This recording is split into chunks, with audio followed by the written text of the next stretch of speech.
welcome all ladies and gentlemen, see? Today I have a very important announcement. Right here on the audio hotline, there's going to be a review of all the Vintage Series Behringer microphones. You might be wondering, did anyone ask him to do this? And that answer is no. No. But you're gonna get this review anyway. Will it get boring? Probably. But that's why there will be timestamps in the description for you to check out the microphones that you want to see. Let's just go ahead and skippity-skip to it, see? And let's get mic'd.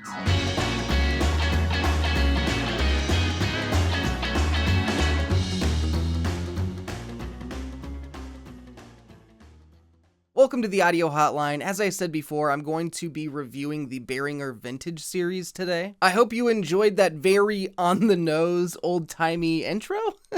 I'll pretty much take these one at a time, go through almost an entire review, and then move on to the next one, and then I will give my full review of all of them at the end, just kind of a quick summary. But as you can see, I've got 5 Behringer Vintage microphones in front of me. The whole series as of right now. I will be going through the tests a little bit faster than usual, but it'll still be thorough enough for you to decide whether you want one of these. But I do also plan on doing a real quick sound comparison between all of these. Now with this review, I want to be completely upfront about 2 things. The first thing being that Behringer did in fact send me all of these to review. They didn't tell me how to review them, when to review them, or anything like that, and they aren't seeing this video before you see it. But Behringer is not sponsoring this video. Now, if you don't like the way that I say Behringer and you think it should be Behringer, honestly, who cares? But with every Behringer video, I always have to mention the name because people get so weird about it, and I also do usually link a video that Behringer created themselves about kind of the different ways to pronounce their name, and it's kind of a fun little watch. But the second thing that I do want to put out there really fast is that these microphones tend to care a little bit more about how they look versus how they sound. Absolutely none of these microphones have gain knobs, headphone volume knobs, or even headphone jacks. Quite simply, you can just find a USB-C port with all of them. Now, I'm not coming out of the gate saying these microphones are bad. I'll let you decide that for yourself before I give you my opinion. But I did just want to be very clear that these aren't feature-rich or feature-packed microphones. They quite honestly are very simple and mostly just look oriented. Before I jump into the reviews of these microphones, I do just want to let you know that I am recording into my MacBook Pro. I'm actually using Adobe Audition. I'll be recording all of these at 48 kilohertz at 16-bit since that is their max sample rate and bit rate. But as you can tell, right now I am using the BV44. I do have it up and a little bit closer to my mouth so it'd sound a little bit better. I don't have my usual headphones with me, but I decided I'm feeling a little bit insecure about not monitoring my audio, so here we are. Now, since a lot of the accessories that come with each of these microphones is very similar, I just want to briefly talk about that, and then we'll go into each microphone review. All of these microphones come with the exact same desktop tripod. The only one that is a little bit different is the desktop tripod stand on the BV Bomb. It has a bigger top section compared to the other ones. The BV635 and the BV Bomb both come with little extenders for the desktop tripod stand. They don't give you a whole lot of extra reach, but a little bit. The BV44 and the BVR84 have the exact same little yoke mount on those. And then the BV4038 does come with a microphone clip, and that's the only difference. Every single one of these microphones comes with a USB-C to USB Type-A cable. And I would say those USB-C to USB Type-A cables are around 6 feet in length. But now that we've gone through the accessories and kind of talked about what comes with these and the connectors and everything, quick pause from the past Bronson. Initially in this review, I was just going to take you through every single microphone and read the specs associated with that microphone, but I realized that that would be a gigantic waste of time for me and for you. Because honestly, the specs for each of these microphones are pretty similar. Every single one of them maxes out at 16-bit at 48 kilohertz, and they are all back-electret condenser microphones with a super-cardioid polar pattern and 14mm diaphragms. When it came to the frequency response and the max SPL and everything, they were all pretty similar, slightly different. I will say the frequency response graphs are a little bit different, but here in a little bit there will be a comparison between all of them, so you'll just be able to hear them back to back. Well, now that we've gotten that out of the way, let's go ahead and get back to the other guy. Now, since this is 5 microphones that I'm going to be reviewing, I probably will not get through all of it in a day, so if I'm wearing different clothes and stuff, you know exactly why. Let's go ahead and get into a quick review for the Behringer BV Bomb. You hear that? I'm going to assume this is a grounding issue, but I did my part on making sure it wasn't something on my end. I used 3 different computers, 2 Macs, 1 PC. I used USB-A to USB-C adapters. I went USB-C into here, USB-C into the computer. I tried a bunch of different options on all 3 computers, and this is the sound that I got out of it every time. With this much of a hum going on, it doesn't really make me want to test it out too much, but we'll still go through some tests. As of recording this video on Sweetwater, the BV Bomb currently goes for $89. Let's go ahead and start testing this. Right now I'm getting really close to the BV Bomb to test the proximity effect. Fair warning, this next part is going to be loud, I promise you that. Let's do some plosives. Plosive test with some pickled peanuts. Plosive pickled peanuts. Pickled peanuts. And this is like the cheapest pop filter you can get on Amazon. Plosive test with some pickled peanuts. Plosive pickled peanuts. Pickled peanuts. Now here's a real quick rejection test with a worst case scenario keyboard with some Cherry MX Blues on it. And now here is just your traditional Apple Magic keyboard. Now let's take the polar pattern test one step further with some white noise.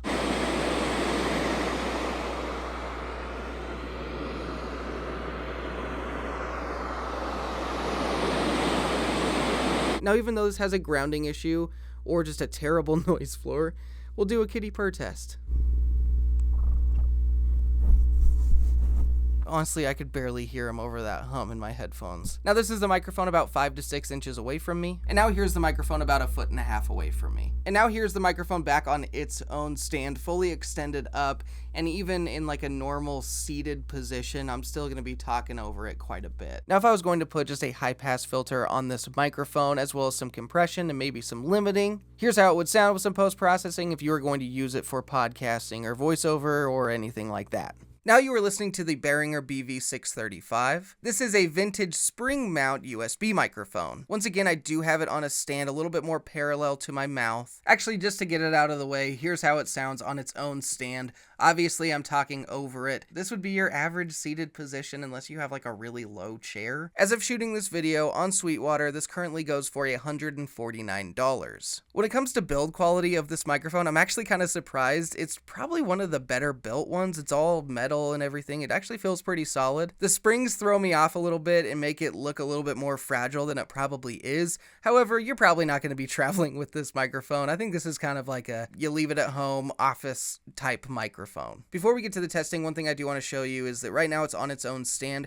If I accidentally hit that stand or the microphone itself, I want you to hear the resonant frequencies, and it's not great, is honestly what I'm trying to show you. Well, now that we've gotten all the other stuff out of the way, let's go ahead and start testing this microphone out. If you get really close to the BV635 and test out the proximity effect, here's how it's going to sound. Now, once again, fair warning, these plosives could be loud. Plosive test with some pickled peanuts. Plosive pickled peanuts. Pickled peanuts. Once again, super cheap pop filter on Amazon. Plosive test with some pickled peanuts. Plosive pickled peanuts. Pickled peanuts. Can't even hit the desk without this ringing. Here's how this microphone rejects background noise with a worst case scenario keyboard with Cherry MX Blues. And now here is how it rejects just a simple Apple Magic keyboard. Now let's test the polar pattern out even more with some white noise.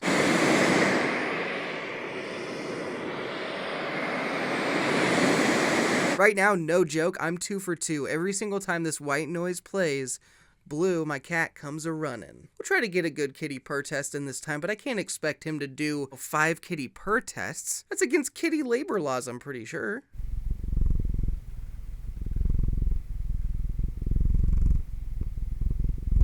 I don't want to set them down yet. Now, if you were to put a high-pass filter on here, no additional EQ, but also put a compressor and a limiter on, here's how it would sound, which is some simple post-processing if you were going to use it for podcasting or streaming or whatever. Now, here's how the microphone sounds about 6 inches away from me. Now, here's how the microphone sounds about 1.5 feet away from us.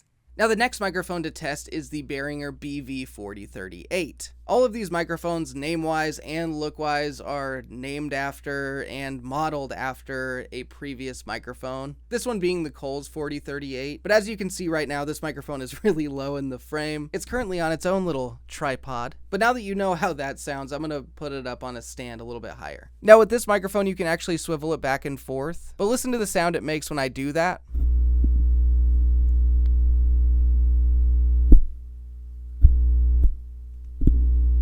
Sounds like we have another grounding issue on our hands. However, the hum for this one seems about 8 decibels lower than the BV Bomb, but as of shooting this video on Sweetwater, you can purchase this for $89. When it comes to build quality, it honestly feels fine. The grill itself feels strong, the body feels strong, and like the swivel thing actually feels pretty good. Now let's go ahead and start testing out the BV4038. If you get really close to the BV4038, here's how it handles the proximity effect. Here are some more plosives, it's gonna be loud. Plosive test with some pickled peanuts.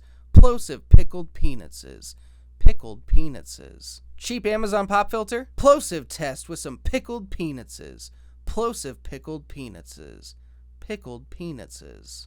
Now here's how it rejects the worst case scenario Cherry MX Blues switches. And here's how it rejects just a regular Apple Magic keyboard.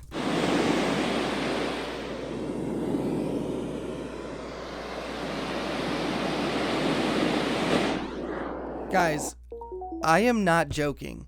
Every single time that noise plays, Blue shows up. Have any of you been able to train your cats like that? I'm so fucking proud of you. Gosh, you're so cute. We'll try the kitty purr test.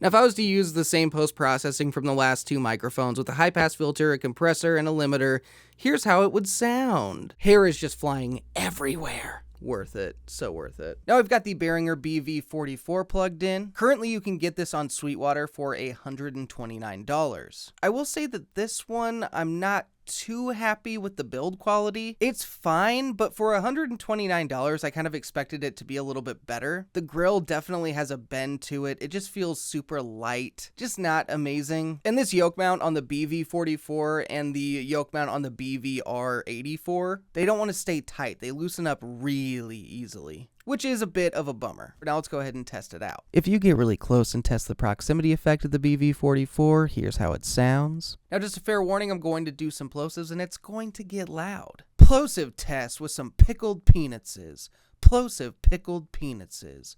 Pickled peanuts. Cheap Amazon pop filter. Plosive test with some pickled peanuts. Plosive pickled peanuts. Pickled peanuts. Now this is how the BV44 would reject some very loud Cherry MX Blues. And if you were using just a regular Apple Magic keyboard or something super quiet, here's how it would reject that. Now let's take this one step further with a white noise test.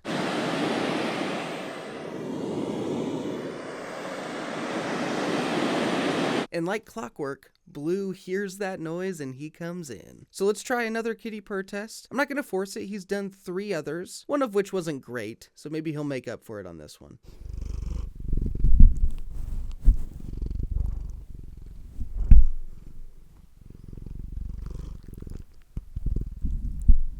He seems to really like this one. But now if you're going to use a high-pass filter, some compression, a limiter to do some post-processing, just some basic post-processing, here's how it would sound if you're going to do a podcast or a stream or voiceover or anything like that. Here's how this microphone sounds about 6 inches away from me. And now here's how it sounds about 1.5 feet away from me. Well, now we have the Behringer BVR84 plugged in. Now, when it comes to the build quality of this microphone, I would say it's actually the most impressive. But considering this microphone is tied for the highest price, coming in at $149, it kind of makes sense that it would be built well. But like I said with the BV44, the yoke mount does loosen up really easily. But more than any of the other microphones, what I would also say about this one is that it's phallic as hell. Like, am I supposed to talk into it or stuff it inside myself? I don't know.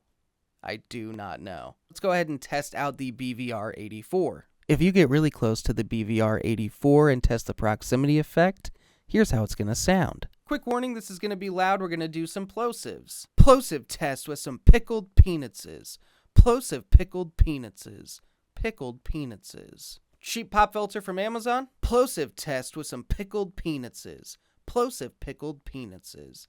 Pickled peanuts. Here is how the BVR84 would reject some very noisy Cherry MX Blues. Here's how the BVR84 would reject just a very simple Apple Magic keyboard. Now let's go ahead and test the polar pattern with some white noise.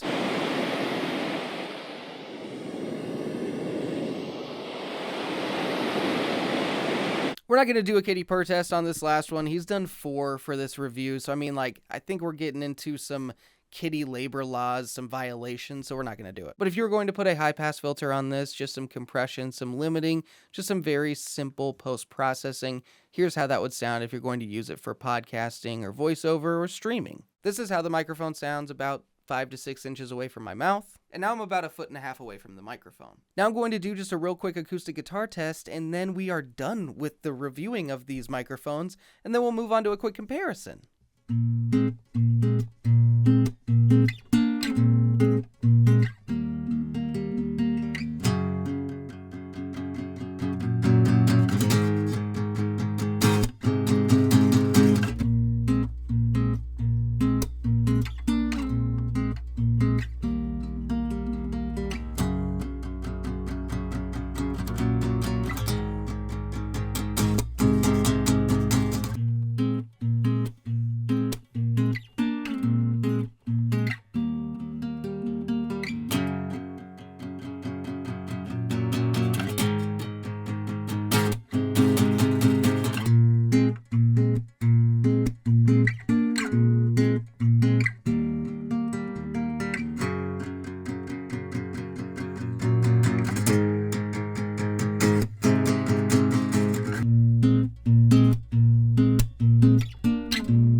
Here is a real quick palate cleanser microphone before we kick off this comparison, just to get your ears unadjusted to how these microphones sound. Get ready for a lot of repetitive phrases, baby. Here is the sound of microphone A in this comparison. Here is the sound of microphone B in this comparison. Here is the sound of microphone C in this comparison. Here is the sound of microphone D in this comparison. Here is the sound of microphone E in this comparison.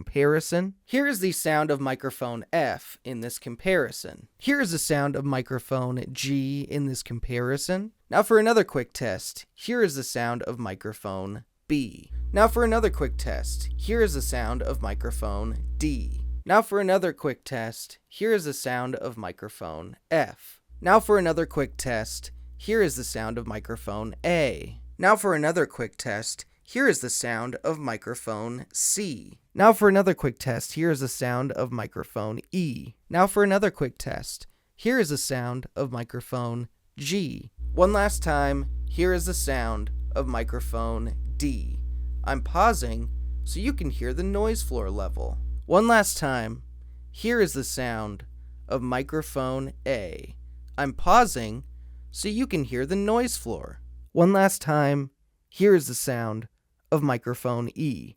I'm pausing so you can hear the noise floor level. One last time, here is the sound of microphone B. I'm pausing so you can hear the noise floor level. One last time, here is the sound of microphone F.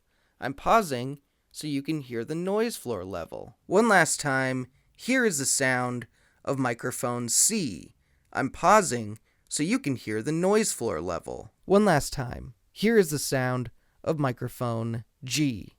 I'm pausing so you can hear the noise floor level. Once again, here is the sound of mic A in this comparison. Spoiler alert, I'm about to tell you which microphones were associated with which letters in the comparison. Kicking it off, microphone A was the Behringer BV4038. Microphone B was the Behringer BV44. Microphone C was the Behringer BV635. Microphone D was obvious to me, that rhymed, totally intentional. It was the Behringer BV Bomb. Microphone E was in fact the Rode NT USB Mini. Microphone F was the Behringer BVR84. And microphone G was an XLR microphone. It was the Neat Worker B2 going into the M Audio M-Track Solo. In combination, the microphone was $80 and the interface is $50, so that actually comes in at $130, which is $20 less than two of these Behringer vintage microphones. Well, now that we've gone through the basics, the specs, we tested all these microphones out, we did some comparisons, I'm ready to give you my review, my opinion of all of the Behringer vintage microphones. First thing I want to talk about is that these microphones kind of go against what I usually look for in a microphone. And when I say that, I mean that sound matters most to me. And actually, one of the reasons that I keep the Worker Bee and the King Bee back here on display is to remind me, like, hey, just because these microphones looked weird and your initial impression was like, why did they make these microphones look like this? Is to not always judge it by its cover. Don't base it off of looks. I kind of ragged on the King Bee and Worker Bee a little bit when it came to looks. I mean, they're pretty weird looking. A lot of people might not want to put this on camera if they're recording a video. But by the end of the review, I understood the amazing value that they represented and how great they sounded for the price. I feel like all of these are overpriced for what they bring to the table when it comes to sound and features. Sure, they look really cool. And I understand that people that want a really cool looking microphone, that are like, hey, they're good enough sounding, maybe they would still pay the little bit higher price for a microphone like this. Oh, my light's out again. What is happening? This happened earlier in the review. This is weird. Yay. You can get a very feature-packed microphone that has manual controls on it, has a headphone jack, and actually has software that goes with it that makes it even more valuable for $100. And that microphone is the Rode USB Mini. Sorry, I keep on saying the name wrong. It's the Rode NT USB Mini. You can use this with Rode Connect, which allows you to do like post-processing, like compression. Rode Connect is extremely helpful for streamers, but also for podcasters and any spoken word stuff, YouTube videos. This microphone can do a lot, and it comes in at $100. But let me tell you a couple other real quick things that might sway you. The fact that 2 out of the 5 microphones that I got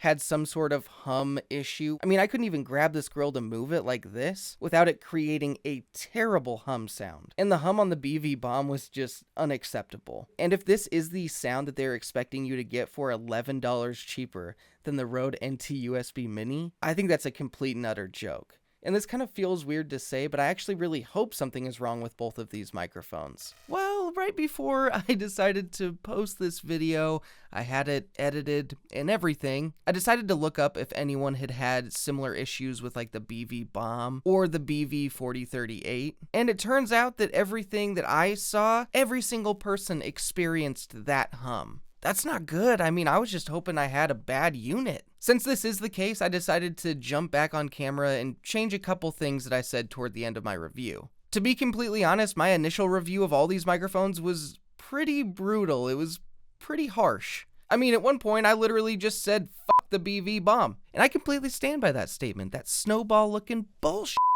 And oddly enough, I feel like I actually wasn't harsh enough, and that's why I'm reshooting this. Plain and simple, I will not recommend any of these microphones to anyone. Personally, I think for the price, these microphones are unacceptable when it comes to sound. The only time I would say it's okay for someone to buy one of these is if they need it for a prop in a movie, if they want it as a prop in a YouTube video or whatever, or if they actually don't mind the sound and love the look. That last one's a little hard for me because I do think that it would be more look oriented, because there are quite a few USB microphones out there that are a lesser price or a similar price to these that I would absolutely recommend over these. A part of me initially felt a little bit bad for being so harsh, because I do like some Behringer products. Right now, this is the Behringer TM1. I think this is a solid $100 XLR microphone. I mean, sure, they did just buy it from Tannoy and rebranded it, but that's fine. It's still theirs, technically.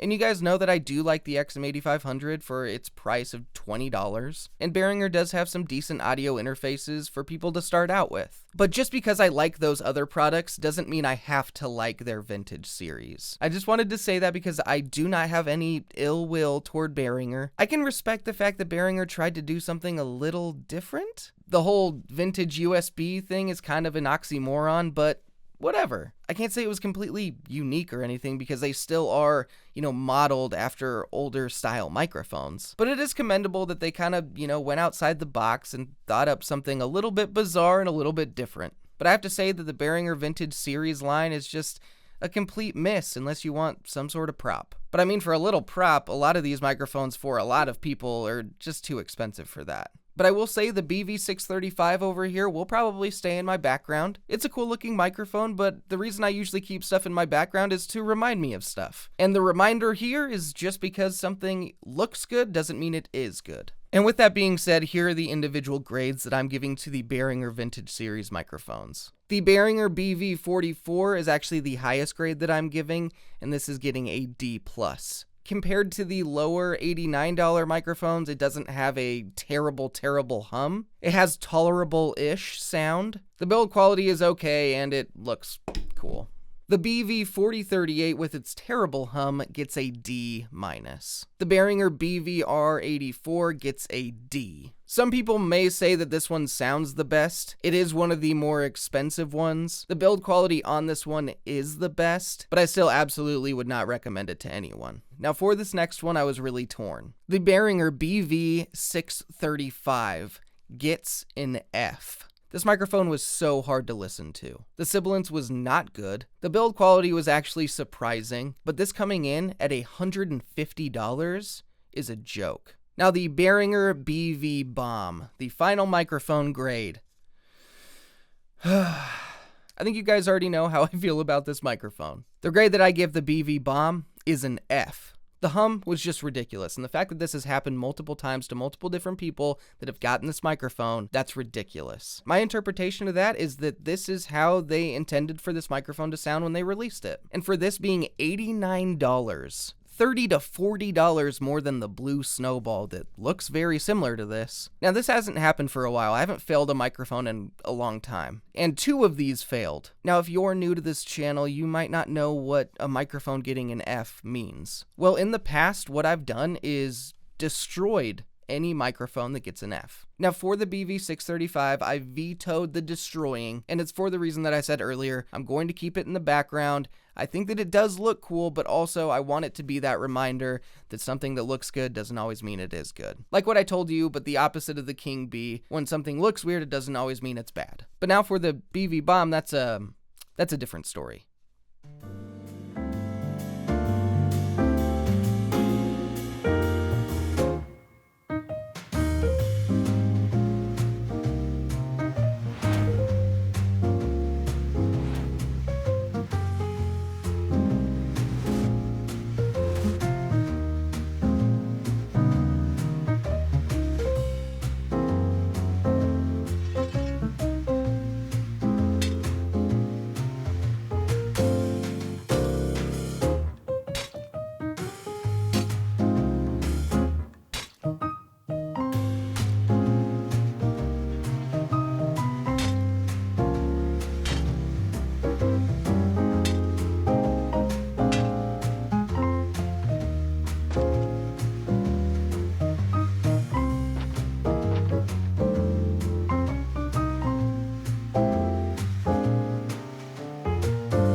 But thank you all for watching this review of the Behringer Vintage Series. I hope that it helped you out, helped you decide that you probably don't need to get one of these, but maybe you do. But most of all, I hope you had fun. Stay tuned for a lot more reviews and comparisons, some other little informative videos, as well as some live streams. And I do want to say thank you to Behringer for sending all these over, and I kind of feel bad right now, but hey, I gotta tell it like it is. I'm sorry, guys and gals. But another big thank you to everyone that subscribes to the audio hotline, and the biggest thank you to all these lovely people up on the screen right now for being a member of the audio hotline. If you want to become a member of the audio hotline, there are some perks involved depending on what tier you get, but there is a little join button down below if you want to check that stuff out. Once again, thank you all for watching the audio hotline. I'm Bronson, and I'll see you audio nerds next time.